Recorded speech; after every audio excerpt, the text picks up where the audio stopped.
Unsure of your dream? Study abroad destination? Clear your doubts. Videsh Consult. Call 9676502888.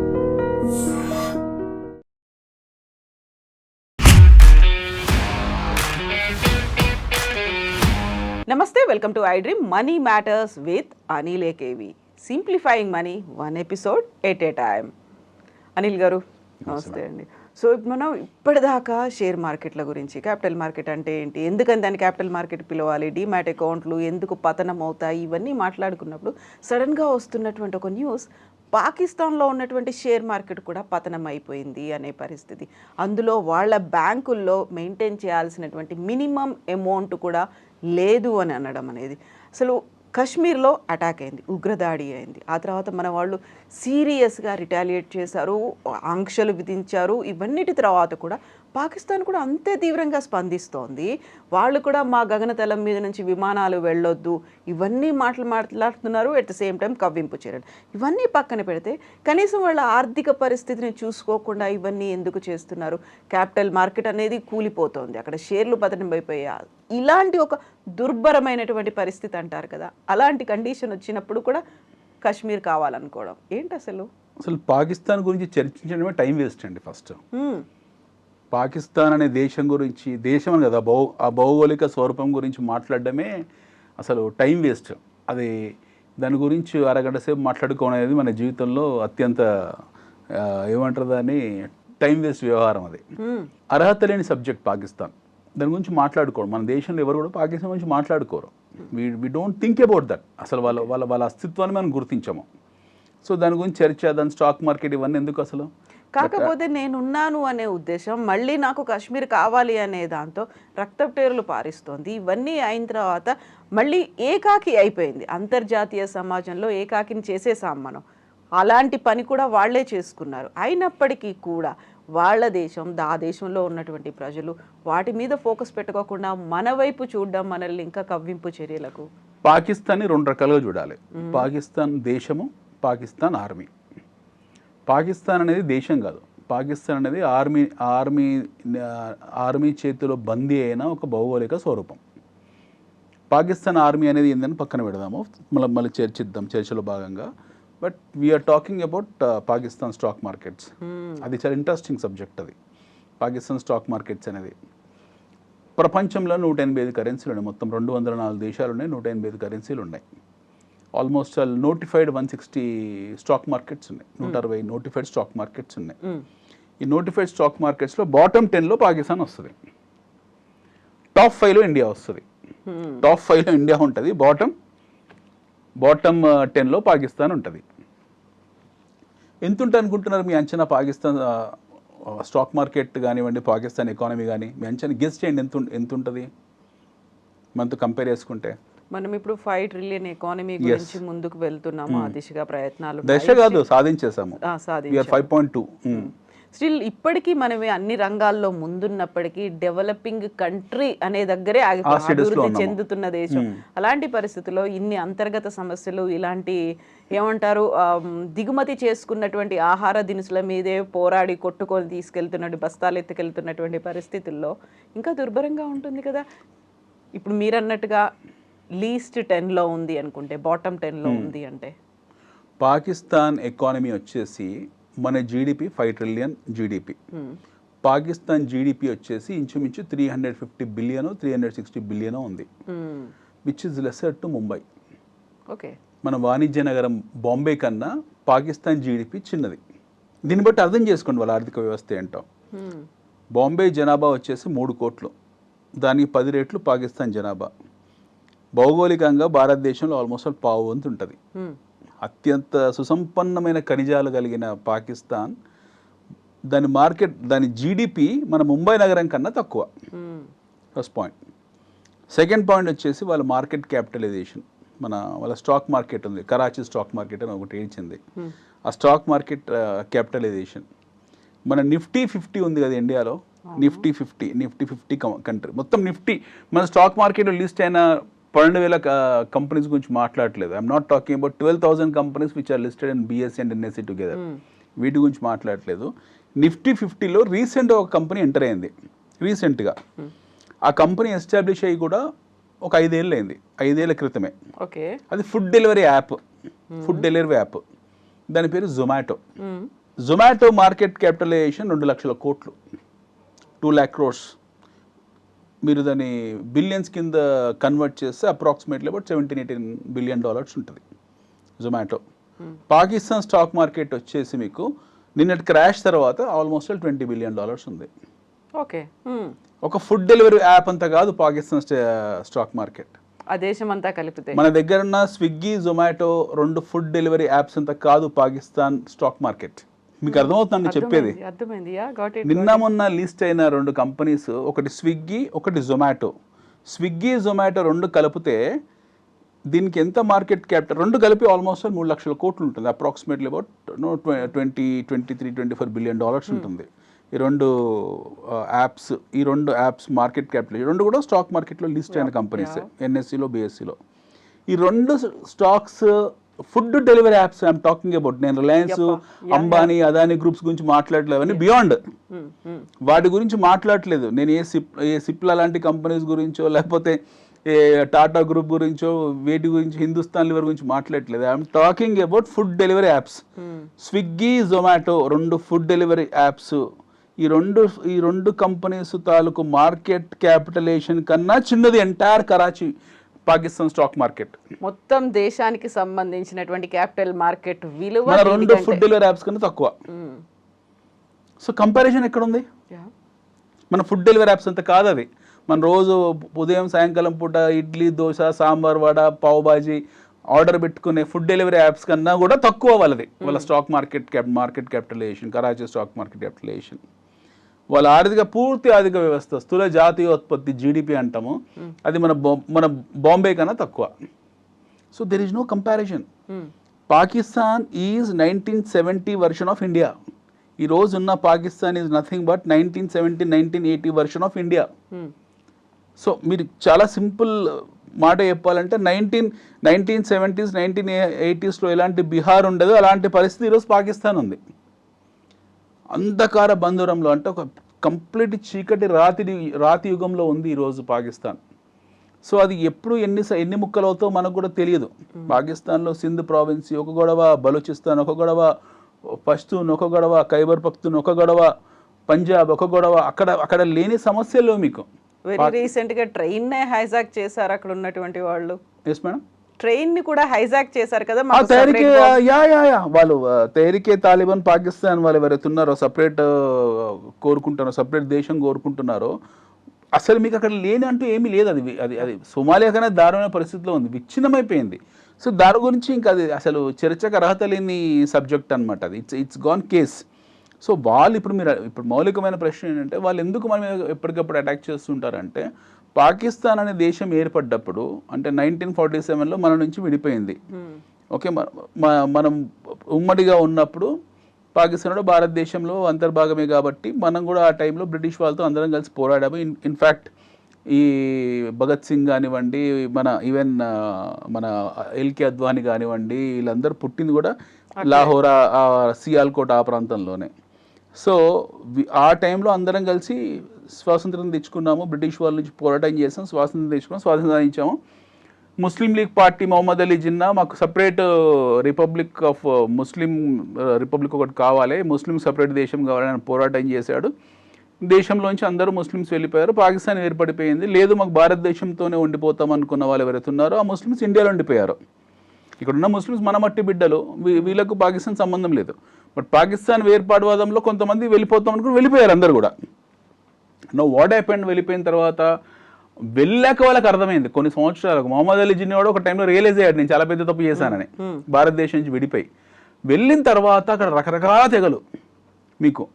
ఎందుకంటే పాకిస్తాన్ మీద అతి తీవ్రమైన ప్రభావం చూపించే భౌగోళిక పరిస్థితులు ఉన్నాయి. ఒకవైపు ఇరాన్ ఉంటుంది, ఒకవైపు ఆఫ్ఘనిస్తాన్ ఉంటుంది, కొద్దిపాటు రష్యా ఉంటుంది, కొద్దిపాటు చైనా ఉంటుంది. వీళ్ళ సరిహద్దు సమస్యలు ఒకటి. రెండోది ఎన్నో రకాల తెగలు, మళ్ళీ వాళ్ళ కాంక్షలు, ఆకాంక్షలు, రాజకీయ నేపథ్యాలు ఇవన్నీ పక్కన పెడితే ఇస్లాంలో ఉన్న మళ్ళీ సబ్సెక్స్, రకరకాల తెగలు, వాళ్ళ సంస్కృతులు. ఈ సమ్మేళనంలో వాళ్ళు దాన్ని హ్యాండిల్ చేయలేకపోయారు. స్టార్టింగ్ అయూబ్ ఖాన్ నుంచి మొదలు పెడితే ఇప్పుడు ఆసిఫ్ మునీర్ వరకు కూడా వీళ్ళ పరిపాలన మొత్తం కూడా కంప్లీట్గా ఒక కియాస్ కిందనే వెళ్ళింది. మధ్య మధ్యలో ఉత్థాన పతనాలు చూశారు, కొంతకాలం బాగానే వెళ్ళారు పైకి, తర్వాత అమెరికా సపోర్ట్తో తర్వాత పతనం అయిపోయారు. ఈ రోజు మొత్తం కొలాప్స్ అయిపోయారు. Now why they are attacking India అనేది ఒక మైండ్ సెట్ అది. వాళ్ళు ఎందుకు అట్లా తయారయ్యారు అని అంటే, పాకిస్తాన్ మొదట్లో ప్రజాస్వామ్యబద్ధంగా ఉండేది. మొహమ్మద్ అలీ జిన్నా ఎవరైతే ఉన్నారో ఆయన ప్రజాస్వామ్యబద్ధంగా కొన్నాళ్ళు ఉన్నంతకాలం ఆయన ఫాదర్ ఆఫ్ ది నేషన్, ఆయన వాళ్ళని ఖైదీ అజ్మీయం అంటారు ఆయనని అక్కడ, వాళ్ళకు title father of the nation title. So ఆయన ఎవరైతే ఉన్నారో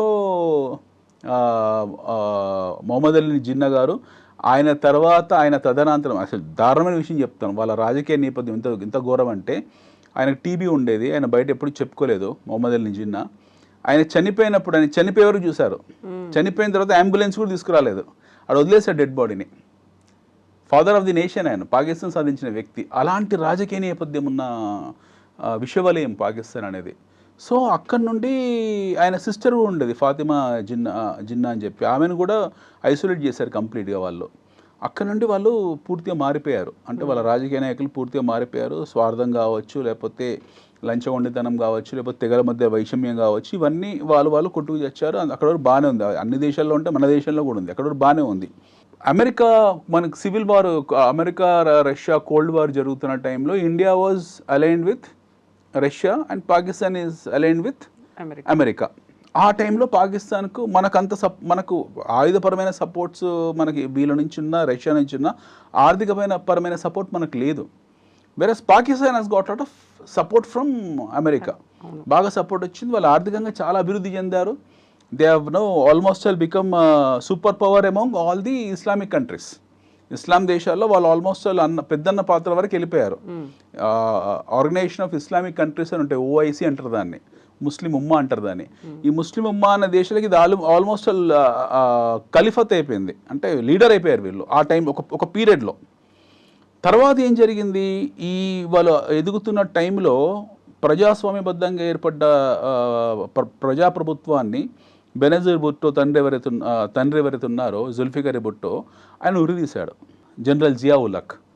ఈ జనరల్ జియావుల్-హక్ ఆయన ఉరిదీసేసిన తర్వాత అది పూర్తిగా మిలిటరీ పరిపాలనలోకి వెళ్ళిపోయేది. ఈ జనరల్ జియావుల్-హక్ ఎవరైతే ఉన్నారో is mind set is completely a radical Islamist.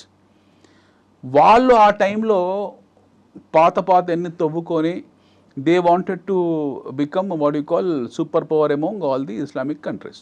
Islamic countries ఒప్పుకోలేదు, దే హ్యావ్ నాట్ అగ్రీడ్. ఎందుకంటే వాళ్ళు జెన్యూన్ అరబ్స్ కాదు, వాళ్ళని అరబ్స్ వాళ్ళని అరబ్ లాగా చూడరు, ఓన్ చేసుకోలేదు. వాళ్ళు ముస్లిం కావచ్చు, but they have not owned Pakistan as Arabs. ఎందుకంటే ఇస్లాం పుట్టింది అరబ్ దేశాలలో.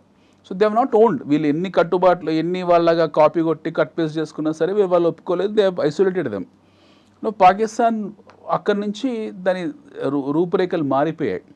ఒక పీరియడ్లో మనకన్నా చైనా కన్నా ఆర్థికంగా బలమైన పాకిస్తాన్ తర్వాత పతనం అవ్వకుండా రావడానికి అతిపెద్ద ప్రధాన కారకుడు జనరల్ జియావుల్-హక్. ఆయన మరణం కూడా చాలా అనుమానాస్పదంగా జరిగింది. ఇదే జనరల్ జియావుల్-హక్ ఎవరైతే ఉన్నారో, నేను బ్యాక్గ్రౌండ్ చెప్తున్నా, ఈరోజు జరగడానికి పరిణామాల తాలూకు బ్యాక్గ్రౌండ్ చెప్తున్నా. ఇదే జనరల్ జియావుల్-హక్ ఎవరైతే ఉన్నారో, మీకు పాలస్తీనాలో ఒక ఊచకోత జరిగింది. పాలస్తీనాలో ఆ ఊచకోత జరిగినప్పుడు, అంటే సిరియా, జోర్డాన్, పాలస్తీనా మధ్యలో ఒక గొడవలు జరిగినప్పుడు, ఇజ్రాయెల్తో జరిగినప్పుడు, he has sent his army to massacre Palestinians అంటే అక్కడున్న అరబ్స్ని ఊచకోత వెలగడానికి జనరల్ జియావుల్-హక్ తన సైన్యాన్ని పంపించాడు. సొంత వాళ్ళు కూడా సేమ్ బ్రీదరిన్, వాళ్ళు ఒకటే fraternity, but still he has sent his army regiments to massacre the other sect of Muslims. అంత దుర్మార్గంగా ప్రవర్తించారు వాళ్ళు. Then he has died suspiciously. ఆయన మరణం కూడా సిఏ హస్తం ఉందంటారో, ఆకాశంలో కూలిపోయాడు, ముక్కలైపోయాడు, పోయాడు. దాని తర్వాత గతి తప్పింది పాకిస్తాన్ పూర్తి స్థాయికి. ఆయన హయాం నుంచే, జియావుల్-హక్ కాలం నుంచే గతి తప్పింది. జుల్ఫికర్ భుట్టో ఎవరైతే ఉన్నారో కొంచెం చదువుకున్నవాడు, ఆధునికంగా ఆలోచించేవాడు, ఆయన కూలదోసి ఆయన ఉరిదీసి ఈయన వచ్చాడు. అక్కడి నుంచి ద కంప్లీట్ రాడికలిస్ట్. ఆధునిక విద్యా వ్యవస్థ నుంచి వాళ్ళు దూరం అయిపోయి మదర్సా విద్యా వ్యవస్థకు ఎక్కువ ఫండింగ్ చేయడం మొదలుపెట్టేసి నిర్బంధ విద్యను ఏర్పరిచారు. అక్కడ మదర్సాని నిర్బంధ విద్య, మామూలు గవర్నమెంట్ స్కూల్స్ ఉన్నా సరే దే హ్యావ్ మ్యాండేటెడ్ దిస్ విద్య. ఈ ముల్లాలు మౌలానా చేతుల్లోకి వెళ్ళిపోయింది. విద్యా వ్యవస్థ అంతా వాళ్ళ చేతుల్లోకి వెళ్ళిపోయింది. వాళ్ళ టార్గెట్ ఏంటి? గజ్వా హింద్ అంటే భారతదేశాన్ని పూర్తిగా ఇస్లామిస్ట్ దేశం కింద మార్చడం, లేదా వీళ్ళందరినీ కన్వర్ట్ చేయడం, భారతదేశం మీద పూర్తిస్థాయి ఆధిపత్యం తెచ్చుకోవడం. ఎప్పుడైతే పూర్తిస్థాయి ఆధిపత్యం తెచ్చుకుంటామో అప్పుడే మేము సంపూర్ణ స్వరాజ్యం సాధించినట్టు వాళ్ళ భాషలో ఏదో ఉంటుంది, అది అనుకున్నారు. దానికోసం అప్పటి నుంచి ప్రయత్నాలు మొదలుపెట్టారు. అంతకుముందు జరిగింది 1971లో యుద్ధం జరిగింది. మనం కరాచీ హార్బర్ని ధ్వంసం చేసాము. ఆ టైంలో ఇందిరాగాంధీ ప్రధానమంత్రి ఉండేది, వెళ్ళి మొత్తం మసాకర్ చేసేసి వాళ్ళని పూర్తి రూపురేఖలు లేకుండా చేసాం. మళ్ళీ కొన్నాళ్ళు కోలుకున్నారు. But they continued this what you call fake attacks. అది అక్కడి నుంచి మొదలైంది. తీవ్రవాద గ్రూప్ స్టార్ట్ అయిపోయాయి. ఈ జైషే మహమ్మద్, లష్కర్ ఏ తోబా ఇలాంటి గ్రూప్స్ అన్ని కూడా మీకు రకరకాల పేర్లు అక్కడ 100 గ్రూపులు ఉన్నాయి. Anti Indian groups, cross border టెర్రరిజంలో ఇన్వాల్వ్ అయిన యాంటీ ఇండియన్ గ్రూప్స్ ఏవైతే ఉన్నాయో, ప్రిసైజ్లీ యాంటీ హిందూ గ్రూప్స్ ఏవైతే ఉన్నాయో, ఒక 100 గ్రూప్స్ ఉన్నాయి అక్కడ. రోజుకు కొత్త గ్రూప్ పుడుతుంది. వాళ్ళ టార్గెట్ మాటికి రావడం, శ్రీనగర్లో రావడము, ఇక్కడ జమ్మూ కాశ్మీర్లో రావడం, ఇక్కడ మసాకర్ చేయడం, పోవడం. ఒక రకమైన మెతక వైఖరి మనకు కూడా ఉండేది. మనకు ఇండియా పాకిస్తాన్ యుద్ధం జరిగిన తర్వాత మనం భూభాగాన్ని కోల్పోయాం. ఆ భూభాగంలో గిల్గిట్ బలూచిస్తాన్ కొద్దిగా భూభాగం కోల్పోయింది. అది ఇప్పుడు పాక్ ఆక్రమిత కాశ్మీర్ అంటాం మనం, పిఓకే. ఆ మ్యాప్లో మనం చూపించుకున్నా కూడా అలా 30% ఉండదు, వాళ్ళ అధీనంలో ఉంది పిఓకే. అక్కడనే మనం మన ఆర్మీని సరిహద్దు గొడవలు వివాదాలు జరుగుతుంది అక్కడనే. సో నౌ ఇక్కడ ఏం జరిగింది, వాళ్ళ ఆర్మీ క్యాంప్స్ ఏవైతే ఉన్నాయో అవన్నీ కూడా jihadi army camps, complete jihadi army camps. మన దగ్గర అంతర్గతంగా మనం బలహీనంగా ఉండడము, ఆర్టికల్ 370 ఉండడము, కశ్మీర్లో 2 రకాల ప్రభుత్వాలు రన్ చేయడము, 2 రకాల జెండాలు ఉండడం, 2 రకాల కాన్స్టిట్యూషన్స్ ఉండడం, రాజ్యాంగం 2 రకాల ఉండడము. ఎట్ ది సేమ్ టైం ఇక్కడ కశ్మీరీస్ ఎవరైతే ఉన్నారో, పాలకులు ఎవరైతే ఉన్నారో వాళ్ళంతా పాకిస్తాన్ మొగ్గు చూపడము, అనుకూలంగా ఉండడం, తీసుకెళ్లి పాకిస్తాన్లో కలపాలన్న మైండ్ సెట్తో ఉండడము. మీరు ఎవరైనా తీసుకోండి, you take the history of entire Kashmiri leaders, వాళ్ళు కంప్లీట్ ఇలా ఉండరు. ఆ టైంలో సిమ్లా ఒప్పందం జరిగింది. ఇప్పుడు మనకు ఈ ట్రీటీ, మనము సింధు జలాల ట్రీటీ కూడా అప్పుడే జరిగింది. మనకు ఇండస్ వ్యాలీ ట్రీటీ అంటాం, అప్పుడే జరిగింది. We have come to one consensus. But still మన మీద ఎప్పుడు అటాక్ జరుగుతుండేది. ఊరి అటాక్ కావచ్చు, పహల్గాం, నేను జరిగిన పహల్గాం కావచ్చు, మధ్యలో చార్ధామ్ అటాక్ కావచ్చు, ఇవన్నీ కూడా మన పార్లమెంట్ ఇది కావచ్చు, లేకపోతే ముంబై దాడులు కావచ్చు, ఇవన్నీ కూడా పార్ట్ ఆఫ్ దట్ క్యాంప్స్, ఈ టెర్రరిస్ట్ జిహాదీ క్యాంప్స్ వలన జరిగింది. సో వాళ్ళ ఆర్థిక వ్యవస్థ ఎంత చితికిపోయినా సరే, వాళ్ళు ఏమైనా కానివ్వండి, వాళ్ళ ఫండింగ్, వాళ్ళు తినకుండా వాళ్ళ టార్గెట్ ఎంతసేపు భారతదేశం. It is easy to do a guerrilla war. Direct confrontation ఏతుంటుందో, ఆర్మీ కన్ఫ్రంటేషన్లో ఎప్పుడు మనతో యుద్ధంలో ఓడిపోయారు వాళ్ళు. సో డైరెక్ట్ ఆర్మీ కన్ఫ్రంటేషన్లో యుద్ధం గెలిచే సినిమా వాళ్ళకి లేదు. వాళ్ళకు చైనా సపోర్ట్ చేయాలి, అమెరికాలో తుక్కు అయిపోయినప్పుడు డొక్కు పాత F-16 యుద్ధ విమానాలు ఫ్లై చేసి మన భూభాగంలోకి రావాలి. ఇది సాధ్యం కాదు. ఆర్మీ కన్ఫ్రంటేషన్లో వాళ్ళు గెలవలేరు మనతో. చైనా సపోర్ట్ తీసుకొని రాలేరు. చైనా వాణిజ్యపరమైన సంబంధాలు మనకు చైనాకు ఉన్నాయి. చైనా మనతో విచ్ఛిన్నం చేసుకోలేదు తన దౌత్య సంబంధాలని. సో వాళ్ళు ఏం చేస్తున్నారు, they instead of coming and confronting directly on military pact, they are doing this terrorist activities. ఈ టెర్రరిస్ట్ యాక్టివిటీస్ రోజుకు రకరకాల రూపాంతరాలు చెందుకుంటూ వెళ్ళింది. అది ఏ స్థాయికి వచ్చిందంటే, నేను జరిగిన పహల్గాంలో చివరికి ఆ మగవాళ్ళ దుస్తులు విప్పేసి వాళ్ళ మతాన్ని అర్థం చేసుకొని హత్యలు చేసే స్థాయికి వచ్చారు వాళ్ళు. అంటే they wanted to send A message to entire Hindus of this country that మేము మా హిందువులు ఎవరైతే ఉన్నారో, హిందువులు మేము టార్గెట్ చేస్తాము అండ్ మీ స్త్రీలను అపహరించుకుపోతాం మేము. గజ్వా హింద్ అనేది మా మైండ్ సెట్, మా థాట్ ప్రాసెస్, మేము గజ్వా హింద్ సాధిస్తాము అని ఒక మెసేజ్ పంపించారు. అది ఎప్పుడు పంపించారు, అంతర్జాతీయ వేదిక జరుగుతున్నప్పుడు. భారతదేశంలో జేడీ వ్యాన్స్ ఎవరైతే ఉన్నారో ఆయన సతీ సమేతంగా, కుటుంబ సమేతంగా భారతదేశంలోకి రావడము, అమెరికా ఉపాధ్యక్షుల వారు ఆయన వచ్చి ఇండియాలో ఉన్నప్పుడు, మన దేశ ప్రధాని సౌదీతో సత్సంబంధాలు ఏర్పరచుకోవడం కోసం రియాద్లో ఉన్నప్పుడు ఆ సమయంలో దొంగ దెబ్బ కొట్టారు ఇక్కడ.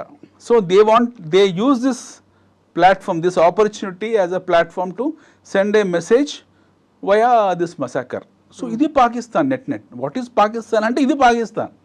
సో ఇది ఒక టెర్రరిస్ట్ దేశం. అది వాళ్ళు టెర్రరిస్ట్ దేశంగా చాలామంది గుర్తించారు వాళ్ళని. నిన్న అమెరికా సెనెట్ కూడా ఖండించింది ఈ అటాక్ని. సో యునైటెడ్ నేషన్స్ కూడా ఖండించింది. స్వయం మీరు చెప్తే ఆశ్చర్యపోతున్న తాలిబాన్ కూడా ఖండించింది. ఇదేంద్ర ఇంత దుర్మార్గమైన చర్యకు మీరు పాల్పడ్డారని చెప్పి. సో ప్రపంచంలో ఉన్న మిగతా ముస్లిం దేశాలందరూ కూడా నిన్న జరిగిన అటాక్ని ఖండించారు. బహుశా పాకిస్తాన్ పేరు ఎత్తకపోవచ్చు, బట్ దర్ ఖండించారు. It is understood that this particular massacre is been masterminded or no routed via army camps of Pakistan. వాళ్ళు అక్కడ వెల్ ట్రైన్డ్ అయిన సుశక్తులైన ఎవరైతే ఉన్నారో ట్రైన్డ్ మిలిషియా ఎవరైతే ఉన్నారో వాళ్ళే వచ్చారు ఇక్కడ. ఆ పహల్గాం పర్టికులర్ ప్రాంతాన్ని ఐడెంటిఫై చేశారు. ఆర్మీ ఏదో రెస్క్యూ ఆపరేషన్ చేయడానికి ఆర్మీ రావడానికి గంట టైం పడుతుంది. ఈ టైంలో మేము చేయాలనుకుని చేసి వచ్చారు. సింపుల్గా బందీలను చేసుకున్నారు, వాళ్ళ మతాన్ని గుర్తించారు, హత్య చేశారు, స్త్రీలు వదిలేశారు, వెళ్ళి. సో మనకు వాళ్ళకు డైరెక్ట్గా ఆర్మీ కన్ఫ్రంటేషన్ చేసే సత్తా లేదు కాబట్టి టెర్రరిస్ట్ క్యాంప్స్ రన్ చేస్తూ అక్కడి నుండి మారు వేషాల్లో రావడము, ఇక్కడ హిందువులను అటాక్ చేయడము, వాళ్ళని చంపడము, లేదా అమర్నాథ్ యాత్ర జరిగినప్పుడు, చార్ధామ్ యాత్ర జరిగినప్పుడు, లేకపోతే ఏదైనా సంబరాలు జరిగినప్పుడు వాళ్ళు రావడము, ఇలాంటి పనులు చేసుకుంటూ పోతున్నారు. దీని వెనకాల కారణాలు మనం కూడా one of the reason Pakistan అలా చేయడానికి కారణం ఒకప్పుడు మనం అవలంబించిన మెతక వైఖరి. సో ఆర్టికల్ 370 లిఫ్ట్ చేసిన తర్వాత వాళ్ళకు వశం కావట్లేదు, వాళ్ళ వల్ల కావట్లేదు దాన్ని జీర్ణించుకోవడము. ఎందుకంటే ఆర్టికల్ 370 లిఫ్ట్ చేసామంటే మనము ఆటోమేటిక్గా జమ్మూ కాశ్మీర్ అవుతుందో దేశంలో ప్రధాన శ్రమతో తీసుకొచ్చాం, దాన్ని ప్రజలు హర్షించారు, ప్రజాప్రభుత్వం ఏర్పడింది. ఒక మిలిటరీ రన్ చేస్తున్న దేశం ఇక్కడ ప్రజాప్రభుత్వం ఏర్పడడం అనేది జీర్ణించుకోలేకపోయింది. రెండోది అక్కడ మదర్సా ఎడ్యుకేషన్ నుంచి బయటకు వచ్చిన మిలిటెంట్స్ ఎవరైతే ఉన్నారో వాడికి శాస్త్రీయ విద్యా విధానము లేదా ఈ ఆధునిక ప్రపంచం గురించి సంబంధం లేదు, వాడికి ఇంట్రెస్ట్ కూడా లేదు తెలుసుకోవడానికి. ఎందుకంటే జిహాదీల మైండ్ సెట్ ఏంటంటే వాడి జీవితం ప్రారంభమైంది చనిపోయిన తర్వాత స్వర్గం వెళ్ళినప్పుడు. అవును. సో నువ్వు స్వర్గం ఎప్పుడు వెళ్తావు, ఏదైనా జిహాద్ చేసి ఆ జిహాద్లో సాధించామని చెప్పుకున్న మేము చనిపోయాము, ఆత్మహత్య చేసుకొని జిహాద్లో చనిపోయిన తర్వాత డైరెక్ట్గా మేము స్వర్గంకి వెళ్తాము, అక్కడ మాకు తేనె సముద్రాలు ఉంటాయి, ఏవో ఉన్నాయి అందులో జిహాదీల తాలూకు సపరేట్ బుక్ ఉంది, వాళ్ళ కంప్లీట్ ఎన్సైక్లోపీడియా ఉంది. సో ఈ జిహాదీగాలందరికీ పని ఏంటంటే వాడికి లైఫ్ స్టైల్స్, జీవన ప్రమాణాలు, స్టాండర్డ్ ఆఫ్ లివింగ్, కుటుంబ నేపథ్యాలు, చదువు, విద్య సంబంధం లేదు. ఎందుకంటే ఈజ్ కంప్లీట్లీ బ్రెయిన్ వాష్డ్. వాడి మైండ్లో చిప్ అంతా కూడా మీకు జిహాదీ చిప్ ఎక్కిచ్చేస్తారు. వాడికి ఏ రాగద్వేషాలు, ఏ ఎమోషన్స్ ఉండవు.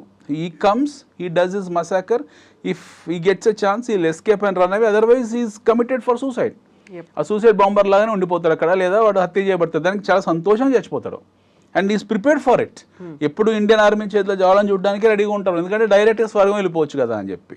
సో ఆ ప్యాకేజ్ టూర్లో ఉంటారు ఎప్పుడు వాళ్ళు. సో అట్లా వాళ్ళు ఆ మిలిటెంట్ గ్రూప్స్, ఆ టెర్రరిస్ట్ గ్రూప్స్, ఆ తీవ్రవాద గ్రూప్స్ అందరు కూడా తయారు చేయబడ్డారు. అది నిత్య జీవిత కార్యక్రమం అనమాట. మీకు పాకిస్తాన్ ఆర్మీ ఎప్పుడు కూడా ఈ జిహాదీ క్యాంప్స్ రన్ చేస్తూనే ఉంటుంది. పాకిస్తాన్ ఆర్మీ తాలూకు ప్రాక్సీలే ఈ హఫీజ్ సయ్యద్లు కానివ్వండి, లేకపోతే మీకు లష్కర్-ఇ తోయిబా కానివ్వండి, లేకపోతే జైషే మొహమ్మద్ కానివ్వండి, వీళ్ళు వాళ్ళ తాలూకు మిలిటెంట్ గ్రూప్సే తప్పిస్తే వీళ్ళు సొంతంగా వీళ్ళు ఆలోచించేది ఏం లేదు. వాళ్ళ డైరెక్షన్లో రన్ అవుతారు వీళ్ళు. ఆసిఫ్ మునీర్ డైరెక్షన్ వీళ్ళు రన్ అవుతారు. నిన్న జరిగిన పహల్గాం సంఘటన కూడా కరెక్ట్ వారం క్రితం ఆసిఫ్ మునీర్ వెళ్తున్నారు, హిందువులు వేరు ముస్లింలు వేరు అని ఒక స్టేట్మెంట్ ఇచ్చాడు. ఇప్పటికీ కాశ్మీర్ మా నరనరాన ఉంది, హిందువులు వేరు ముస్లింలు వేరు, మేము తీసుకుంటాము, కంప్లీట్గా ఇస్లామిక్ రాజ్యం చేసుకుంటాము, ఇస్లామిక్ రిపబ్లిక్ ఆఫ్ పాకిస్తాన్లో కలిపేసుకుంటామని ఆయన క్లియర్ స్టేట్మెంట్ ఇచ్చాడు. ఒకటి. రెండోది భారత ప్రధాని సౌదీలో ఉన్నారు ఆయన, అక్కడ సౌదీలో మొహమ్మద్ బిన్ సల్మాన్తో మీటింగ్లో ఉన్నారు. మూడోది జేడీ వ్యాన్స్ ఇక్కడికి వచ్చినారు. ఇంతగానో గొప్ప సందర్భం ఏముంది వాళ్ళకు, వాళ్ళు చెప్పాలనుకున్న సందేశాన్ని పంపించడానికి ఇంతగానో గొప్ప సందర్భం ఏమీ లేదు. So they done this job. వాళ్ళకి ఆహార నిల్వలు లేవు, ఆర్థిక నిల్వలు లేవు, అక్కడ అల్లాడుతున్నారు ప్రజలు. అవన్నీ కాదు, కాశ్మీర్ మాత్రమే మాకు కావాలి, అక్కడ మేము ఏదైనా చేస్తాం, రక్తపు పారిస్తాం, కాశ్మీర్ని వదులుకోం. అంటే అక్కడ ఉన్నటువంటి పారిశ్రామికవేత్తలు, ఇప్పుడు మనం మాట్లాడుకున్నట్టుగా షేర్ మార్కెట్ పతనం అవుతోంది అనుకున్నప్పుడు, ఆర్థిక వ్యవస్థ మొత్తం అతలాకుతలమైంది, ఇంకా మనం ముందుకు కదలలేకపోతున్నాం అనుకున్నప్పుడు ఆ పారిశ్రామికవేత్తలు ఏం చేస్తున్నారు? పారిశ్రామికవేత్తలు చాలా దూరం అండి. మొన్న పాకిస్తాన్లో KFC, కెంటుకీ ఫ్రైడ్ చికెన్, మన అమెరికా విధించిన శాంక్షన్స్, లేకపోతే ఇజ్రాయెల్తో జరుగుతున్న ఇష్యూస్ మీద వాళ్ళు పెప్సీ, కోకు ఈ బాటిల్స్ అన్ని తగలబెట్టడము, KFC మీద దాడులు చేయడము, వాళ్ళ పారిశ్రామికవేత్తలు ఎక్కడ ఉన్నారు? వాళ్ళు ఎప్పుడు పారిపోయారు, లండన్కో లేకపోతే దుబాయ్కో. అక్కడ ఉన్న ఇప్పుడు అదే అనుకుంటున్నాం కదా, పాకిస్తాన్ స్టాక్ మార్కెట్ విలువ ఎంతారంటే జొమాటో అంత లేదని చెప్పడానికి కారణం ఏంటంటే అక్కడ వ్యాపారాలు చేసుకోవడానికి వెసులుబాటు ఒకవేళ ఉన్నా సరే వాళ్ళు చేయలేరు. మన సూపర్ మార్కెట్ పెట్టారు, ఒకే రోజులో మొత్తం లూటీ చేసి పడేశారు దాన్ని. One super market has been looted in 3-4 hours. ఎవడో వచ్చాడు దుబాయ్ని సంపాదించుకుని వచ్చి మా ప్రజలకు మేము కూడా తక్కువ చౌక ధరలకు వస్తువులు ఇవ్వాలని చెప్పేసి ఒక సూపర్ మార్కెట్ ఓపెన్ చేస్తే గంట సేపట్లో దాని పబ్లిక్ వచ్చి దోచేశారు అక్కడ. సో వాళ్ళకు జీవన ప్రమాణాలతో లివింగ్ స్టాండర్డ్స్తో ప్రపంచం ఎలా ఉంది చదువుకోవాలనే ఉద్దేశంలో వాళ్ళు ఏమీ లేరు. They are not interested for any formal education. చిన్న పిల్లల నుంచి పెద్ద పిల్లల వరకు వాళ్ళ మైండ్లో ఒకటే ఎక్కిచ్చేసారు, జిహాద్. భారతదేశం మన కాఫిర్, హిందువులు కాఫిర్. కాఫిర్ అంటే ఎవరు వాళ్ళ వాళ్ళకు వాళ్ళ మతాన్ని ఆచరించిన వాళ్ళు ద్రోహులు, కాఫిర్లు. భారతదేశంలో ఉన్న హిందువులందరూ కాఫిర్లు. ఆ కాఫిర్లను చంపాలి. కాఫిర్లను చంపాలంటే జిహాద్ చేయాలి. జిహాద్ చేయాలంటే మిలిటెంట్గా మారాలి. మిలిటెంట్గా మారాలంటే ట్రైనింగ్ తీసుకోవాలి, క్యాంపుల్లో పోవాలి, వాళ్ళ ముల్లాలు ఏదో చెప్తారో అది చదువుకోవాలి. ఇదే అనమాట 24 గంటలు. ఇంకా వేరేది ఏముండదు మీకు, రౌండ్ ద క్లాక్ ఇదే. అయితే వాళ్ళని పెంచి పోషించాలన్నా కనీసం మదర్సాల్లో వాళ్ళకి వీళ్ళకి తగ్గట్టుగా ట్యూన్ చేసుకోవడానికైనా కావాల్సినటువంటి మెటీరియల్ ఉంటుంది. వాళ్ళకి తిండి అయినా పెట్టాలి, వాళ్ళకి షెల్టర్ అయినా ఇవ్వాలి. అలాంటి షెల్టర్ ఇప్పుడు అందులో ఏముంటాయి, ఏదో పాడుబడి ఇండ్లు ఉంటాయి, ఇప్పుడు పాతవి, ఏదో పండించిన ఆహారం ఉంటుంది, గొర్రెలు మేకలు ఏవో ఉంటాయి అక్కడ. మీకు ప్రపంచంలో హైయెస్ట్ బెగ్గర్స్ ఉన్నది Pakistan beggar industries bigger than ఇంకొక విషయం చెప్తాను మీకు నేను. Pakistan begging industries bigger than Pakistan stock market. Pakistan stock market వచ్చి మీకు 25 బిలియన్ డాలర్లు ఉంటే పాకిస్తాన్ అడుక్కునే ఇండస్ట్రీ బెగ్గింగ్ ఇండస్ట్రీ వచ్చి 40 బిలియన్ డాలర్లు. మీరు చూడండి, బెగ్గింగ్ ఇండస్ట్రీ అంటే ఇప్పుడు ప్రపంచ దేశాల దగ్గర ఎదురు చూడడమా, అప్పులు తెచ్చుకోవడమా, ఎలా బెగ్గింగ్ ఇండస్ట్రీ? అడుక్కోవడం, లిటరల్లీ రోడ్ల మీద అడుక్కోవడము, పక్క దేశంకి వెళ్ళి అడుక్కోవడము, లేకపోతే వాళ్ళు వదిలిన దేశం లేదు, వాళ్ళు ఫ్లైట్లో అడుక్కుంటారు. సగటు పాకిస్తాన్ వెళ్ళి ఫ్లైట్లో అడుక్కుంటాడు వాడు. మన జపాన్లో అడుక్కోవడం దొరికిపోయారు అక్కడ. 40,000 మందిని సౌదీ నుంచి తరిమేశారు. అసలు మీరు వచ్చి ఇక్కడ ఇచ్చి ఏం చేస్తున్నారా అని. They went even to Dubai నుంచి తరిమేశారు. పాకిస్తాన్ పాస్పోర్ట్లు చెల్లవు కొన్ని దేశాల్లో. They have cease to exist all those passports. These people are going and begging very simply in other. వాళ్ళు ఎంత ఐడెంటిటీ క్రైసిస్ అంటే పాకిస్తాన్ అనే పేరు చెప్పుకుంటే ఎవరు పాస్పోర్ట్ శాంక్షన్ చేయట్లేదు, లేకపోతే వేరే అక్కడ ఇంకో వాళ్ళ మతస్థులే మాతో మాట్లాడలేదు, మాకు భయపడి దూరంగా ఉంటున్నారండి. దేర్ ఐడెంటిటీ మార్చుకొని they tell that they are Indians. ఇటీవలే పాకిస్తాన్ కూడా అమెరికా కూడా పాకిస్తాన్ నుంచి వచ్చే వాళ్ళ మీద మేము వీసాలు వీటన్నిటి మీద ఆంక్షలు పెడతామనేది కూడా ఎప్పుడో పెట్టారు, ఈ రోజు పెట్టలేదు, వాళ్ళు ఎప్పుడో పెట్టేశారు. Pakistan is the country which is being completely isolated by the world because of their attitude. వాళ్ళ యాటిట్యూడ్ లాంటిది. మొత్తం ఒక్కరిద్దరని కాదు, entire Pakistan as a nation itself has got this attitude. ఏ దేశంకి వెళ్ళినా సక్రమంగా ఉండరు అక్కడ వాళ్ళు. ఐదర్ అడుక్కోవడము, లేకపోతే లూటీలు చేయడము, దొంగ ఏదో కొద్ది మంది ఉంటారు, సమ్ ఫ్యూ ఎడ్యుకేటెడ్స్. వెరీ రీసెంట్ గా చూసాం, దుబాయ్లో బేకరీలో పనిచేస్తున్న వాళ్ళ 2 తెలుగు వాళ్ళని ఒక పాకిస్తానీయుడు కాల్ చేశాడు. అదే చెప్తున్నా, దట్స్ వాట్ ఐమ్ సేయింగ్. వాళ్ళకు ఎట్లే వాళ్ళు కంప్లీట్గా అస్తవ్యస్తం అయిపోయారండి. ఇప్పుడు డైరెక్షన్ లేదు, ఒక దేశానికి డైరెక్షన్ లేదు. ఇప్పుడు దేశ ప్రజలకు డైరెక్షన్ చెప్పాలి. ఇప్పుడు మన కంట్రీ ఫర్ ఎగ్జాంపుల్, మన దేశంలో విద్యా విప్లవం నడుస్తుంది. ఎప్పటి నుంచి నడుస్తుంది? మనకు స్వాతంత్రం రాకముందు నుంచి మనకు గురుకుల ఆశ్రమాల్లో విద్యా విప్లవం ఉంది. తర్వాత బ్రిటిష్ వాళ్ళు వచ్చిన తర్వాత శాస్త్రీయ విద్యా విధానం ఏర్పడింది. మనకు ఈ లాస్ట్ 30-40 ఇయర్స్లో we have realise that after new ఆర్థిక సంస్కరణ తర్వాత వీ హ్యావ్ రియలైజ్ దట్ మనం చదివే మనకు ఆయుధము. ఎందుకంటే మనకు వేరే వనరులు లేవు. మిగతా దేశాలకు ఉన్నట్టు మనకు క్రూడ్ ఆయిల్ లేదు, మిగతా దేశాలకు ఉన్నట్టు రిసోర్సెస్ లేవు. మనం రిచ్ కంట్రీ కాదు, లూటీ చేయబడ్డ దేశాలు మనము. సో మన దగ్గర ఏం లేదు. మనం ఇంకో దేశంతో లేదా ఇంకో ఆధునిక ప్రపంచంతో పోటీ పడాలంటే చదువు తప్పిస్తే మన దగ్గర ఇంకో ఆయుధం లేదని చెప్పి చదువుకు అడక్ట్ అయిపోయాం. We people got addicted to education whatsoever the reason. మనం ఈరోజు చాలా చులకనగా చైనా కాలేజీలు అంటాం మనము. ఏది చైతన్య నారాయణ కాలేజీని కొంతమంది చైనా కాలేజీలు అని చులకనగా మాట్లాడతారు. ఈ చైతన్య నారాయణ ఏదైనా కానివ్వండి, ఎంతమంది ఇంజనీర్లు తయారు చేసింది, ఎంతమంది డాక్టర్స్ని తయారు చేసింది. వాళ్ళందరూ ఎక్కడో పనిచేస్తున్నారు. వాళ్ళు వాట్ ఎవర్ ఇట్ ఈస్, 10,000 జీతాన్ని పనిచేస్తున్నారు, 50,000 పనిచేస్తున్నారు, 1,00,000 రూపాయలు పనిచేస్తున్నారు, సెకండరీ. కొన్ని లక్షల మంది ఈరోజు ఒక విద్యా విప్లవంలో భాగస్వామ్యం అయిపోయారు. ఈరోజు మన దేశంలో బీట్ ఇర్రెస్పెక్టివ్ ఆఫ్ కమ్యూనిటీ, మన దగ్గర చదువు అనేది లేకపోతే విద్య లేనివాడు వింత పశువునట్టు చూస్తాం మనం. ఫస్ట్ అడిగేది నువ్వు ఏం చదువుకున్నావు. మనకి 2 ఫ్రెండ్స్ అవుతే వాడు చెప్పుకుంటాడు వాడు qualification. We'll look into his college. వాడు కాలేజ్ తెలుస్తాం, వాడు యూనివర్సిటీ తెలుసుకుంటాం, వాడు డిగ్రీస్ తెలుసుకుంటాము. దాని తర్వాత we'll go towards community on that. But basically మనం ఏం చేస్తున్నావు, ఏం చదువుకున్నావు, ఈ రెండే మన దగ్గర మౌలికమైన ప్రశ్నలు వస్తాయి. రెండోది, చదువుకు మనం ఇచ్చే విలువ ఏంటంటే, మన దగ్గర సగటు ఆడపిల్లలను చదివించకపోతే చాలా ఇబ్బంది అనుకొని మనము ఇండ్లు, బంగారం, వస్తువులు అని తగలబెట్టాను సరే, ఆడపిల్లలు కానివ్వండి, మొగడు పిల్లలు కానివ్వండి, లోన్లు తీసుకొని కింద వినబడి ఏదో చదివిస్తాం మనం. అమెరికా వెళ్తున్నారు, మనం మధ్యలో కూడా విమర్శించాం కొంతమందిని. ఇదేంటి అన్ని అదేంటి అని వదిలిపెట్టుకొని చెప్పి వెళ్ళిపోతున్నారని.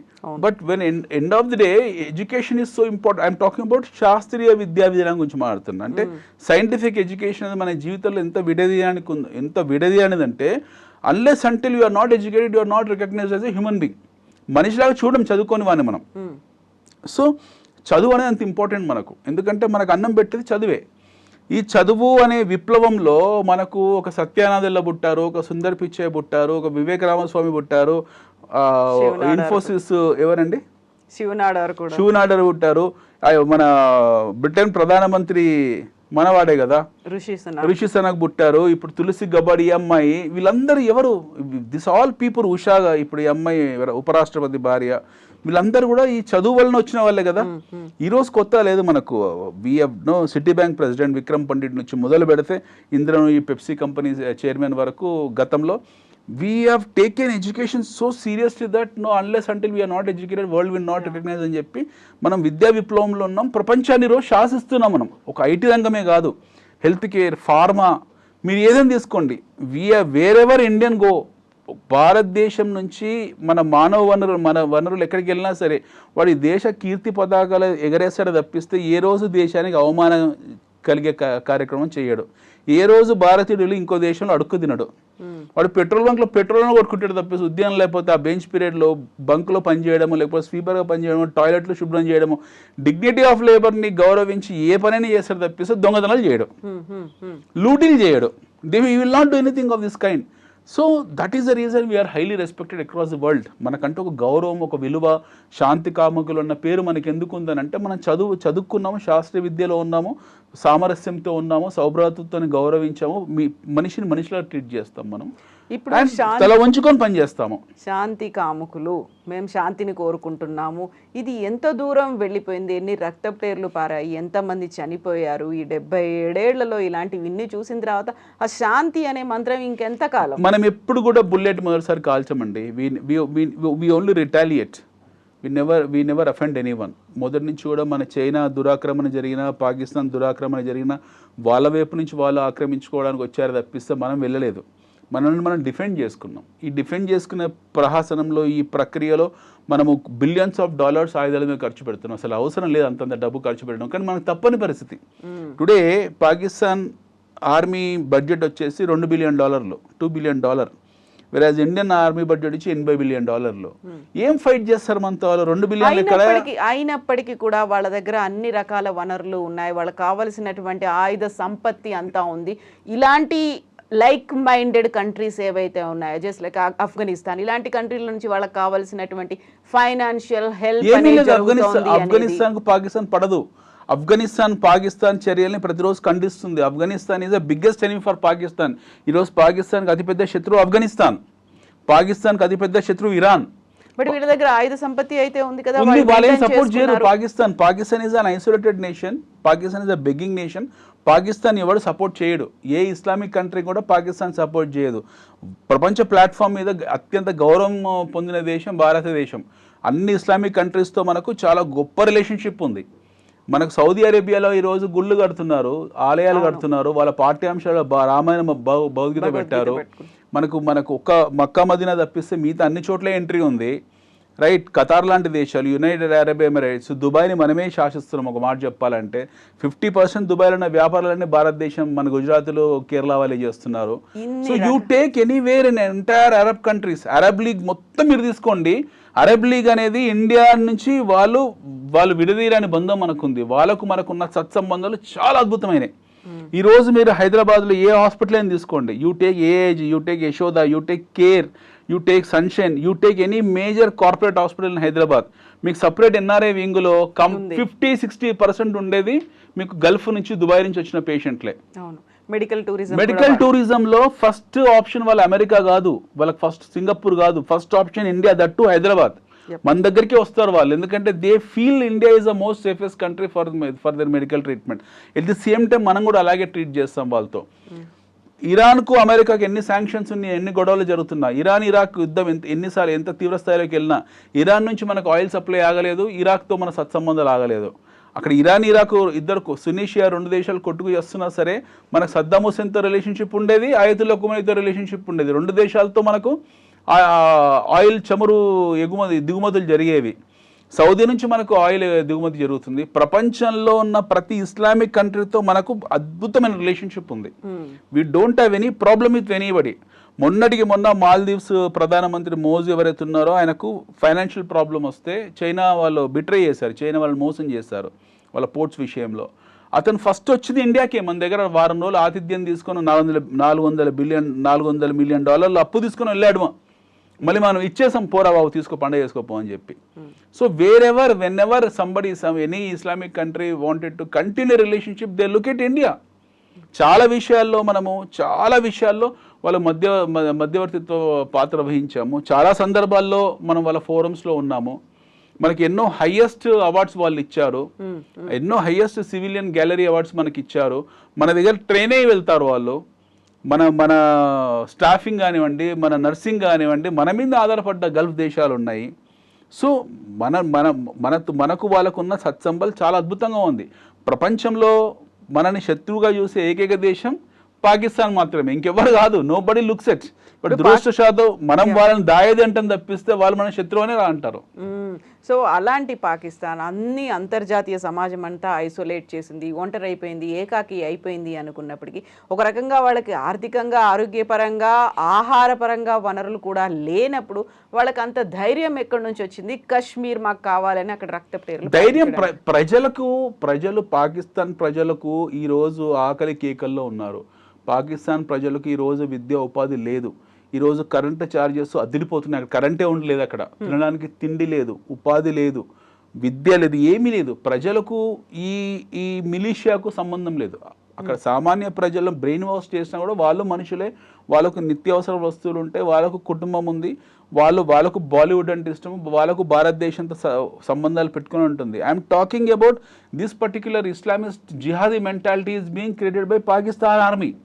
పాకిస్తాన్ ఆర్మీ సృష్టించిన ఈ జిహాదీ మైండ్ సెట్ ఏదైతుందో అది జనాల్ని రోజు బ్రెయిన్ వాష్ చేసుకుంటూ, ఒకప్పుడు పెద్దవాళ్ళలోనే ఆ బ్రెయిన్ వాష్ అయ్యేది, ఇప్పుడు యువకులు చిన్నపిల్లల వరకు వాళ్ళు అక్కడ వరకు పాక్కుంటూ వెళ్ళిపోయింది. So majority of Pakistanis have been completely brain washed, thinking that India is a కాఫిర్ నేషన్, హిందూస్ ఆర్ కాఫిర్స్ and they have to do గజ్వా హిందూ అని ఇండియా. సో ఇప్పుడు మీరు అన్నది వాళ్ళు ఎందుకు వస్తున్నారంటే వాళ్ళు ఇందాక మనం కన్ఫ్రంటేషన్ చేసే సత్తా వాళ్ళకి లేదు. డైరెక్ట్ కార్గిల్లో ఒక యుద్ధం చేశారు మనతో, ఈ రోజు వరకు కోలుకోలేదు ఆర్థికంగా. కార్గిల్ యుద్ధం జరిగిన తర్వాత భారతదేశం ఎక్కడి నుంచి ఎక్కడికి వెళ్ళిపోయింది graph. We have grown 10 times from there. Kargil యుద్ధం జరిగినప్పుడు మనం ఎక్కడున్నాం, కార్గిల్ యుద్ధం జరిగిన తర్వాత మనం ఎక్కడున్నాం. ఈరోజు ప్రపంచంలో 4th లార్జెస్ట్ ఎకానమీ మనది. అప్పుడు మనం టాప్ 10లో కూడా బాటమ్ 10లో ఉన్న వాళ్ళం. తర్వాత మనం సాధించిన ప్రగతి ఏ స్థాయిలో చూడండి. మొత్తం పాకిస్తాన్ మెట్రోలు అన్ని, పాకిస్తాన్ మెట్రో తాలూకు లెంత్ మన హైదరాబాద్ మెట్రో అంత ఉండదు. అక్కడో మెట్రో ఏడ్చింది, కాకపోతే మన హైదరాబాద్ ఉండదు. వాళ్ళు వాడే బొగ్గు ఇంజన్లు, రైలు ఎప్పుడో పురాతన కాలం అండి. ఇందాక మీరు చెప్పినట్టు 1980s బీహార్ అది. సో వాళ్ళకు మనకు పోటీ లేదు. They cannot confront on LOC. Direct war, face on war, spade war అంటాం కదా. లైన్ మీద నిలబడి వాళ్ళ రెజిమెంట్ మన రెజిమెంట్ వచ్చి యుద్ధం చేస్తే వాళ్ళు గంట సేపటి మన ముందు నిలవలేరు. వాళ్ళకు ఏ చైనా సపోర్ట్ చేయాలి లేదా అమెరికా సపోర్ట్ చేయాలి ఆ యుద్ధంలో తప్పిస్తే వాళ్ళు స్వతహాగా వచ్చి యుద్ధం చేయలేరు. వాళ్ళ బడ్జెట్ సరిపోదు. వాళ్ళ బడ్జెట్ మాక్సిమం వాళ్ళ రిజర్వ్స్ ఏవైతున్నాయో వారం రోజులు 10 రోజుల వరకే, తర్వాత ఎగ్జాస్ట్ అయిపోతారు. మనతో పోటీ లేదు. ఇలాంటి కండిషన్ ఉన్నప్పుడు మా గగనతలం మీద నుంచి మీ విమానాలు వెళ్ళకూడదు అనేటువంటి ఆంక్షలు నీళ్ళు నాపాం కదా. ఇప్పుడు వాళ్ళ వాటర్ ఏతుందో మీకు చిన్న ఎగ్జాంపుల్ చెప్తాను, ఇది చాలా ఇంపార్టెంట్ పాయింట్. మనకు అల్మట్టి డ్యామ్ ఉంది కర్ణాటకలో. అల్మట్టి డ్యామ్ 2014లో కర్ణాటక ప్రభుత్వం 5 feet పెంచారు. గేట్ల 5 feet పెంచుకున్నారు, ఎత్తు పెంచుకున్నారు.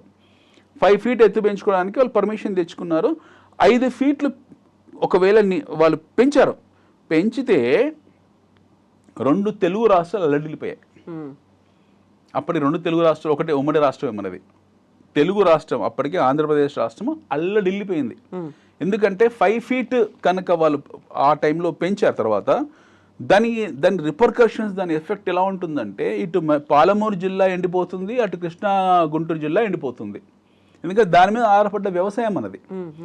ఎలా ఎండిపోతుంది అని అంటే పూర్తిగా ఎండిపోతుంది, ఎడారి కాదు.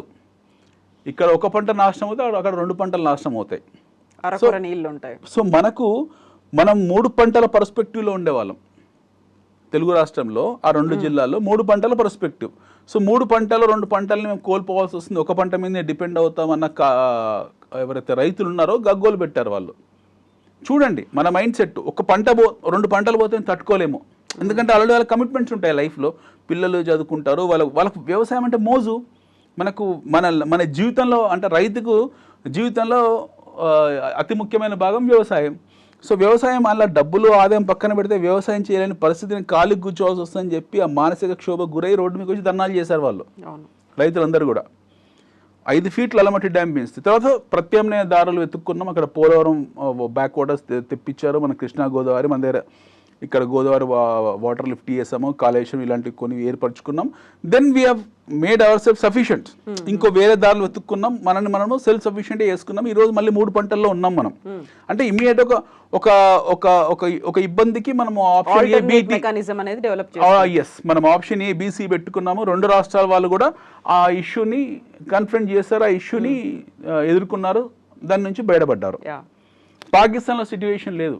పాకిస్తాన్లో చివరిసారి ఎప్పుడు డ్యామ్ కట్టారో వాళ్ళకు కూడా తెలియదు. మన దేశం వాళ్ళ నుంచి విడిపోయినప్పుడు 75% ఫర్టైల్ ల్యాండ్ వాళ్ళకి వెళ్ళింది, 26% ఫర్టైల్ ల్యాండ్ మనకు వచ్చింది.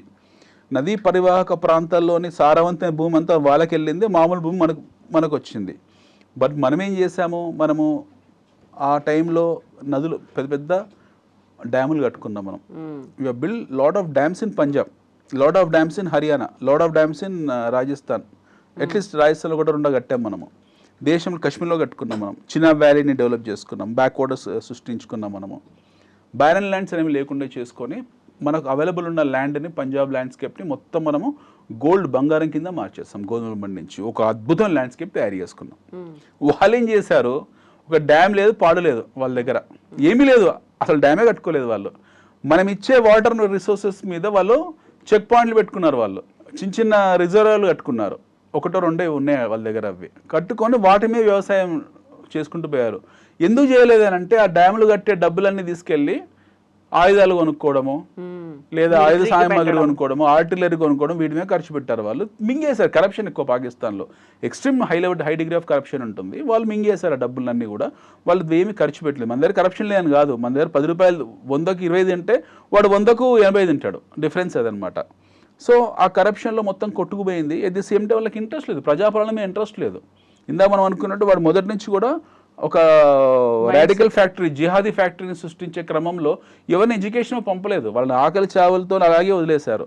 You have plenty of what you call starvings deaths, చాలా ఆకలి చావులు ఉన్నాయి పాకిస్తాన్లో. సో అలా వదిలేశారు. వాళ్ళు ఏం వాటర్ గీటర్ వాళ్ళు అర్థం చేసుకోలేకపోయారు. బుర్ర తక్కువ సన్నాసులు, వాళ్ళు అర్థం చేసుకోలేకపోయారు ఆ పాలకులు. రేపు పొద్దున భారతదేశం రిటాలియేట్ చేసి వాటర్ ఆపేసి ఎంత పెద్ద ఇబ్బందులకు వస్తామని. అప్పుడు మనం ఒకసారి ఇలాగే జరిగితే మనము నీళ్ళు ఆపేయాము. Then we had something called as Indus water treaty, Sindhu జలాల ఒప్పందం ఒకటి ఏర్పరచుకున్నాము. దాని తర్వాత అయినా వాళ్ళు ఒక డ్యామ్ కట్టుకోవాలి కదా, దాని తర్వాత ఒక డ్యామో గీమో కట్టుకోవాలి, అది కూడా చేయలేదు. దాని తర్వాత కూడా అట్లే సైలెంట్గా ఉన్నారు. యుద్ధాలు, పాత తుప్పుపట్టిన తుపాకులు మరమ్మతు చేసుకుంటూ, లేకపోతే పొలిటికల్ ర్యాలీలు, ఎలక్షన్స్, ఈ గొడవలు తప్పిసి ఏం లేవు. ఆ ఇమ్రాన్ ఖాన్ ప్రధానమంత్రి ఉండవండి, నవాజ్ షరీఫ్ ఉండవండి, పర్వేజ్ ముషరఫ్ ఆర్మీ జనరల్ ఉండండి, ఇప్పుడు ఆసిఫ్ మునీరు లేకపోతే షాబాజ్ షరీఫ్ ఎవడైనా కానివ్వండి, they are engage completely into their political radicalisation, political polarisation. అంత తప్పిస్తే ప్రజల గురించి ఆలోచించిన సందర్భాలు లేవు. వాళ్ళ ఫారెన్ మినిస్టర్ లేడు. పెద్ద కామెడీ ఏంటంటే మనకు జయశంకర్ గారు ఉన్నట్టు వాళ్ళకి ఫారెన్ మినిస్టర్ లేడు. వాళ్ళు యూఎన్లో సరైన ప్రాతినిధ్యం లేదు, రిప్రజెంటేషన్ లేదు వచ్చి మాట్లాడడానికి. దెన్ వాళ్ళ నుంచి మనం ఏం ఆశిస్తాం, ఏం ఆశించాం. ఇప్పుడు ఇన్ని జరిగిన తర్వాత, ఇన్ని దుర్మార్గాలు జరిగిన తర్వాత మనమే వాళ్ళని ఆయువు పట్టు మీద కొట్టాలి. We have to retaliate. దానికోసం రక్తపాతము, బుల్లెట్ ఫైర్ చేయడము, ఇవన్నీ వేస్ట్. ఎందుకు బుల్లెట్లు వేస్ట్ చేసుకోవాలి, ఎందుకు ఆర్టిలరీ వేస్ట్ చేసుకోవాలి, ఎందుకు మోటార్ షెల్స్ వేస్ట్ చేసుకోవాలి? డ్యామ్ గేట్లు క్లోజ్ చేసి అయిపోతుంది కదా. That is what we have done. We have close dam gates. వారం 10 రోజుల తర్వాత మీకు అక్కడ సియాల్కోట్, రావల్పిండి, కరాచీ, లాహోర్ ఇవన్నీ చీకటి ఏమైపోతాయి. ఎందుకంటే హైడ్రో ప్రాజెక్ట్స్ ఇవన్నీ కూడా. At the same time irrigation, drinking water, ఇది వాడికి మంచినీళ్ళు దొరకవు తాగడానికి, కొనుక్కునే స్తోమత లేదు, తయారు చేసే ఫ్యాక్టరీలు లేవు, ఏమీ లేవు, nothing. So they will become what you call, అదొక డెజర్ట్ కింద మారిపోతుంది అది. So they have to kneel down and come back to us. అప్పుడు మనం మాట్లాడతాం. రేపు పొద్దున మనతో ఒప్పందాలు వచ్చినప్పుడు మనం will put this in front of so మధ్యవర్తిత్వం వహించినప్పుడు 4 పెద్ద దేశాలు వస్తాయి. అప్పుడు మనం మాట్లాడతాం, అరే బాబు వీడు ఇది చేశారు అది చేశారు ఇది చేశారు అని ఇప్పటికి చెప్పి తెలిసిపోయింది కదా అంతర్జాతీయ సమాజానికి అక్కడ అంతర్జాతీయ సమాజానికి పాకిస్తాన్ టెర్రరిస్ట్ అనే దేశం అఫీషియల్ గా అందరికీ తెలుసు. Everybody knows.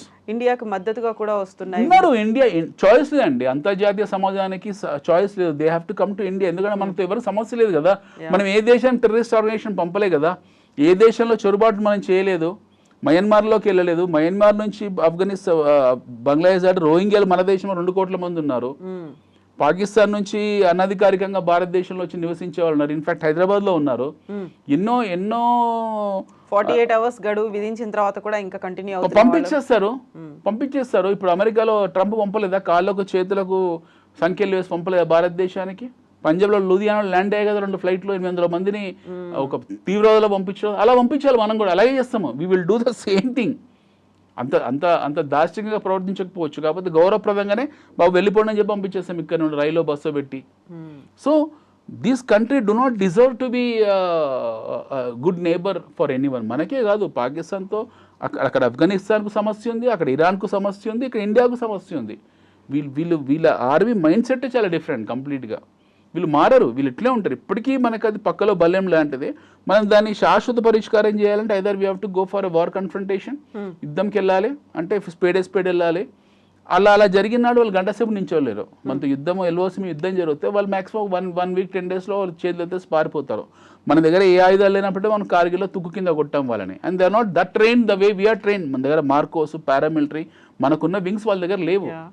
సో మనతో యుద్ధాలు చేసేంత సుశక్తులైన సైనికులు వాళ్ళు ఏమీ కారు. వాళ్ళ దగ్గర అంత ఆయుధ సామాగ్రి లేదు. ఏ చైనా గీనా ఇచ్చిన చెత్త ఎగరని విమానాలు ఉంటే ఉండొచ్చు, లేదా F-16 ఎప్పుడో పాతవి ఉండొచ్చు. వాటి మరమ్మతులు కూడా అమెరికా డబ్బులు ఇస్తుంది ఎప్పటికప్పుడు. 100-150 F-16 ఉన్నాయి వాళ్ళ దగ్గర. వాటి మరమ్మతులకు అమెరికానే డబ్బులు ఇస్తుంది, ఆ రిపేర్లకు. అవి కూడా వాళ్ళు తినేస్తారు ఆ డబ్బుల్ని. సో వాళ్ళ దగ్గర ఏమీ లేవు, nothing. They have nothing to come and fight with us. ఓ న్యూక్లియర్ బాంబులు ఉన్నాయి మా దగ్గర 2-3 ఉన్నాయని చెప్పుకుంటారు వాళ్ళు. న్యూక్లియర్ లేస్తా అని చెప్పి. ఆ న్యూక్లియర్ వాళ్ళు తయారు చేసింది కదా, అమెరికా తయారు చేసింది. Unless until America don't approves they can't go and Nuke any country. మన దగ్గర న్యూక్లియర్ బాంబు ఉంది, మేము వేస్తాను బెదిరిస్తే అమెరికా వచ్చి వాడు ఫస్ట్ న్యూక్లియర్ వేస్తాడు అక్కడ. They will come and nuke because it is not indigenously developed by Pakistanis. That was the technology was given by America to Pakistan during cold war with Russia. రష్యాతో అమెరికాకు కోల్డ్ వార్ యుద్ధం జరుగుతున్నప్పుడు nuclear దేశంగా America మార్చింది. దాని అవసరానికి పాకిస్తాన్కు న్యూక్లియర్ ఇచ్చింది. ఎందుకంటే న్యూక్లియర్ వెపన్ రిటర్నేషన్ జరగాల్సింది అమెరికా నుంచి కాదు, పాకిస్తాన్ నుంచి రష్యా దగ్గర. సో పాకిస్తాన్ నుంచి రష్యా దగ్గర కాబట్టి రేపు పొద్దున వాడు రష్యా మీద, మాస్కో మీద బాంబు వేయాలనుకున్నా, అప్పుడు ఉక్రెయిన్ కూడా అందులో ఉండదు, క్యూ మీద బాంబు వేయాలనుకున్నా కూడా it is easy for him to detonate it from Pakistan surface. So అందుకు పాకిస్తాన్ని ఒక రెజిమెంట్ లాగా వాడుకున్నాడు తప్పిస్తే పాకిస్తాన్ సొంతంగా తయారు చేసిన న్యూక్లియర్ బాంబు ఏం కాదు. అది ఎంతవరకు వాస్తవం మనకు తెలియదు. నిజంగా అది వాళ్ళు దాన్ని వాళ్ళ దగ్గర ఉంది. It is been stored in their under mines, but it's not possible for them to use. So unless until America do not approve they can't use. But whereas మన ఇండిజీనియస్, మన దగ్గర న్యూక్లియర్ వెపన్ ఉంది, బట్ మనం అలాంటివి వాడం కదా. First యూసేజ్లో మనకు మనమే ఒక షరతు విధించుకున్నాము. We will not use any weapon. First usage మన వైపు నుంచి ఉండదు. మనకి ఏ సమాజం చెప్పలేదు, మనమే అనుకున్నాము. As a country we have taken decision that we will not use any serious weaponry as a first user అని. సో మనం ఏం ప్రయోగించాం ఎవరి మీద? వాడే సర్వనాశనం అయిపోయాడు. వైపు బలూచిస్తాను, వైపు పస్తూను, వైపు ఖైబర్ పఖ్తూను, వైపు సింధు, వైపు Punjab, west Punjab for that matter, వీళ్ళే కొట్టుకుంటున్నారు. ఇంకా వాళ్ళు వచ్చి మనతో యుద్ధం చేసేది ఏముంది? ఆ యుద్ధం చేసే సత్తా లేక, సాధ్యం కాకనే టెర్రరిస్ట్ అటాక్స్ చేస్తున్నారు వాళ్ళు. ఈ ఉగ్రవాదులను ఎందుకు తయారు చేస్తున్నారంటే ఎప్పుడైతే వాళ్ళు డైరెక్ట్ కన్ఫ్రంటేషన్ చేసే దమ్ము లేనప్పుడు he will do all this kind of terrorist activities. So దానికోసము మన చింత అంతే ఏంటంటే దీన్ని ఎట్లా రిటాలియేట్ చేయాలి. రక్తపాతం ద్వారా చేయడం అంటే అక్కడ ప్రజలు నష్టపోతారు. అది మన ఉద్దేశం ప్రజల్ని ఇబ్బంది పెట్టడం కాదు, టెర్రరిస్ట్తో చంపాలి. So we have done this activity of stopping the water so that will Neel down. రేపు పొద్దున మనతో ఒప్పందాలు చేసుకోవడానికి వస్తారు. అప్పుడు మనం డిమాండ్స్ పెడతాం, బాబు ఈ పలానా టెర్రరిస్ట్ గ్రూప్, ఈ పలానా టెర్రరిస్ట్ 10 మంది ఉంటారు మన హిట్ లిస్ట్లో, 20 మందో 30 మందో ఉన్నారు, వీళ్ళందరూ మాకు అప్పగించు, లేదా మీ క్యాంపులు క్లోజ్ చేసాయి, మీరు డిస్క్లోజ్ చేయి కంప్లీట్గా, మీ క్యాంప్ డిస్క్లోజర్ పెట్టని చెప్పేసి 4 పెద్ద మనుషుల దగ్గర పిలిపించి, అమెరికానో వాళ్ళని పిలిపించి మాట్లాడి ఇది మాకు కావాల్సిన సొల్యూషన్ అని చెప్పి we will stop that for time being. But ఇది ఆగదు. దాని తర్వాత మళ్ళీ వస్తాడు వాడు. సో ఇది నిరంతర ప్రహాసనం ఇది. మ్మ్. సో వాడు వాడు వాడు అలాగే ఉంటారు. ఎందుకంటే వాళ్ళు మెయిన్ స్ట్రీమ్ సొసైటీలో లేరు. వాళ్ళు ఆధునిక ప్రపంచంలో లేని ఒక పాత రాతి యుగం నాటి నాగరికతలో ఉన్నారు. సో వాళ్ళు ఎప్పటికీ మారరు. సో ఈ రోజు కాకుండా ఏ రోజైనా సరే మనం అనుకుంది ఇండస్ వ్యాలీ ట్రీటీ ద్వారా మనము శాంతి ప్రస్తావన తీసుకొచ్చి వాడిని ఈరోజు ఆపినా సరే మళ్ళీ ఓ సంవత్సరానికి 2 సంవత్సరాలకు ఇంకో రూపంగా వాడు వస్తాడు, ఎక్కడో దగ్గర దాడులు చేస్తాడు. ఎప్పుడో రోజు ఈ రోజు కాకుండా సరే they will be serious bombarding from our side. మనం ఆ దేశాన్ని 5-6 ముక్కలు చేసేయాలి, లేదా మిగిలిన ఎవరైతే ఉన్నారో ఈ యాక్టివిటీస్ మొత్తం క్యాంపుని న్యూక్ చేసి పడేయాలి. This the only solution. So it has to be a blood war only. దీనికి సొల్యూషన్ మీకు రక్తపాతం ద్వారా జరుగుతుంది తప్పిస్తే ఈ ఇండస్ వ్యాలీ ట్రీటీలు వాటి వల్ల అస్సలు జరగవు, పాసిబుల్ కాదు. మనం ఇప్పుడు మనం చూసాము ఇజ్రాయెల్ ఏం జరిగిందో, ఎన్ని శాంతి ప్రస్తావనలు, ఎన్ని సపోర్ట్లు చాలా వేసింది ఇజ్రాయెల్ అక్కడ పాలస్తీనాలో ఉన్న ప్రజలకు కానీ అక్కడ కానివ్వండి. బట్ మిలిటెంట్స్ ఊరుకోలేదు. హమాస్ కానివ్వండి, హిజ్బుల్లా కానివ్వండి, వాళ్ళు ఎన్ని చేయండి. రోజు పొద్దున పూట వాళ్ళు వస్తారు ఉద్యోగస్తుల్లాగా టెల్ అవీవ్కు, సాయంత్రం పూట వాడు ఇన్ఫర్మేషన్ తీసుకుని అక్కడ చెప్పేవాడు. వాళ్ళు మళ్ళీ దాన్ని వాడు వాడుకునేవాడు, వీళ్ళ స్లీపర్ సెల్స్ని వాడుకునేవాడు. Then one fine day he has done this damage in Tel Aviv. ఆ పండుగ రోజు వాడు వచ్చాడు, 2,000 మంది అపహరించుకొని పోయాడు. ఏం చేశారు? ఊరుకున్నారు, ఓపిక నశించింది. వాళ్ళు ఈరోజు గాజా పాలస్తీన్ అనేది అసలు పటం వేయలేకుండా చేసుకుంటూ వెళ్ళిపోతున్నారు వాళ్ళు. ఆల్మోస్ట్ గాజా అయితే ప్లాట్ఫామ్ అయిపోయింది, ఏమీ లేదు, పార్కింగ్ లాట్ అయిపోయింది.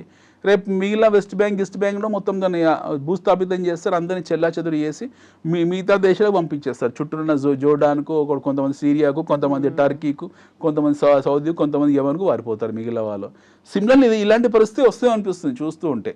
ఎందుకంటే మనం ఎంత శాంతియుతంగా ఉన్నా, అరే మమ్మల్ని చూసి నేర్చుకోరా బాబు, మేము ఎంత ప్రజాస్వామ్యబద్ధంగా ఉన్నాము, పక్కన శ్రీనగర్ ఎలా ఉంది, అటు పక్కన మీ రావల్పిండి ఎలా ఉంది చూడండి, మా రైలు ఎలా ఉన్నాయి, మా మెట్రోస్ ఎలా ఉన్నాయి, మా విమానాశ్రయాలు ఎలా ఉన్నాయి, మా ఎడ్యుకేషన్ ఎలా ఉంది, మా హెల్త్ కేర్ ఎలా ఉంది, మా మనుషులు, మా విద్యా వ్యవస్థ ఎలా ఉంది, మమ్మల్ని చూసన్నా నేర్చుకోరా బాబు అన్నా సరే, కిలోమీటర్ అవతల ఉన్నవాడు వాడికి ఎక్కది ఇది. వాడికి జీవన ప్రమాణాలు అవసరం లేదు, వాడికి జిహాదే కావాలి. ఎప్పుడైతే నాకు జీవన ప్రమాణాలు వద్దు, నాకు జిహాద్ కావాలనుకున్నవాడికి సమాధానం జిహాద్గానే చెప్పాలి. సో ఎప్పటికైనా సరే ఇది జరుగుతుంది. ఈరోజు కాకపోవచ్చు, 5 ఏళ్ళకో 10 ఏళ్ళకో ఎప్పటికోసారి మొత్తానికి చాలా తీవ్ర స్థాయిలో మనం రిటాలియేట్ చేస్తాము. ఆ తర్వాత మనం అనుకున్నట్టు వాళ్ళు మ్యాప్ నుంచి వైపౌట్ అవుతారు.